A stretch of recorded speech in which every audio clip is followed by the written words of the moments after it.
Hello guys, kumusta kayo? Ngayon, isi-share ko yung trouble sa ICCP namin. Ang sitwasyon, meron siyang output voltage na 9 volts pero wala siyang output current. Kahit na mataas na yung reference voltage niya na umabot ng 390, dapat meron na tong current na nagsusupply para maabot niya yung set point niya na 220 sa automatic. So sinubukan natin to sa manual, para ma-check man lang kung may current na lumalabas. Pero wala tayong nakuha reading, kaya gumamit tayo ng clamp meter para ma-compare natin kung tama ba yung display. So wala rin tayong nakuha reading both sa dalawang anode pati yung sa total current niya. So chinek din natin yung reference voltage niya sa display gamit ang multimeter kung tama ba yung reading. So far tama naman yung reading ng dalawang cell. So kinuha din natin yung output voltage mula dun sa may thyristor papunta na dun sa anode. So tama naman yung reading ng voltahe na nagre-range sa 8 to 9 volts DC. And then chinek natin yung dalawang fuse na papunta sa anode.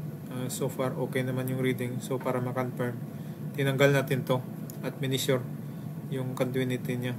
At dito natin na-confirm na okay naman yung dalawang fuse na to. And then kinuha na din natin ng resistance to ground yung anode, dalawang anode. So meron tayong reading na nakuha na 0.9 mega ohms. So mataas na value ng resistance na ito, knowing na sa ship's hull ito at underwater. Chinek din natin yung circuit board kung meron bang mga abnormalities.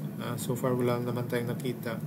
Kaya nag-consult na tayo sa diagram para ma-check natin yung component ng anode na to at kung saan ba yung location nito. So dito sa barko, isa lang yung ICCP namin, nasa aft lang. Pero merong mga barko na malalaki na dalawa, merong sa aft tsaka meron sa forward. At yung anode at reference cell meron sa starboard side at saka meron din sa port side. After na makita natin sa drawing yung location, pinunta natin ito para hanapin. At bumaba tayo dito sa tank top, since underwater ito. So natagpuan natin dito malapit sa may shaft. Kita natin yung compartment para sa anode. So kailangan natin ito buksan para checkin natin yung connection. Pero di ko in-expect na magkakatubig yung terminal nito dahil sa labas mula sa anode niya. Sealed dito ng epoxy, kaya dinanda natin buksan to para ma-drain yung tubig. Pero nagulat tayo sa lakas ng pressure ng tubig. Actually natakot ako dito kasi baka nga may butas ito. Pero dandahan ding na humina ang pressure ng tubig.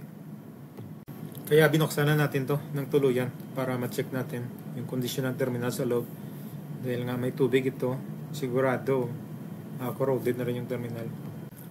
At nang mabuksan, ito nga yung kondisyon ng terminal niya. So natanggal na at nalubog siya sa putik.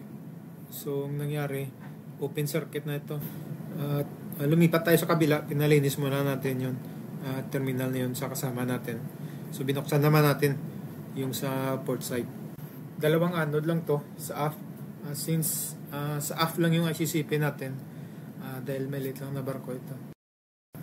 At yung kondisyon ng terminal niya, halos parehas din doon sa kabila. So puno din ito ng tubig at saka putik, kaya pinalinis din muna natin ito at lumipat tayo sa kabila para i-connect na yung terminal doon kasi natapos na rin malinis. So kung i-analyze natin yung problema, since hindi na siya nakakonect sa anode, so kahit na may voltahe, walang current na dadaloy kasi nga open circuit na siya.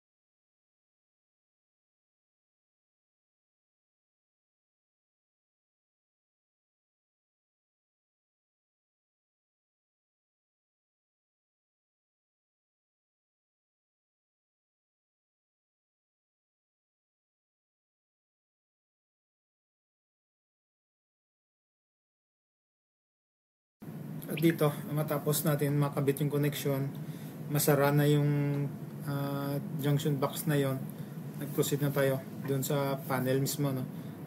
Para ma-check natin doon. At dito nga, kinabit na natin yung mga fuse at switch on na natin yung power. At meron na nga tayong current na nare-reading, so 9.5. Pero since mababa yung output voltage niya, 2.5, so gumamit tayo ng clamp meter para ma-read natin yung current. At meron nga itong reading na 3.1. So malayo siya sa display, kaya kailangan natin i-calibrate muna ito para ma-coincide yung display tsaka yung actual current na nare-read.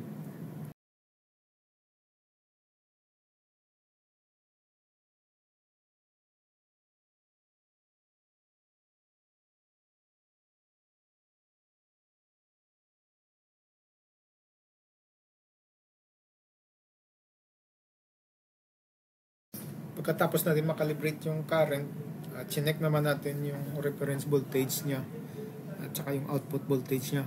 Dapat parehas dito sa multimeter na nami-measure natin. So after na mag-coincide lahat ng reading, na-solve na rin natin yung problema nito sa ICCP. So meron tayong kanya-kanyang diskarte sa pag-troubleshoot. Ang mahalaga, wag natin kalimutan yung basic, kahit na gaano pa ito ka-komplikado. So hanggang dito na lang muna guys. Maraming salamat.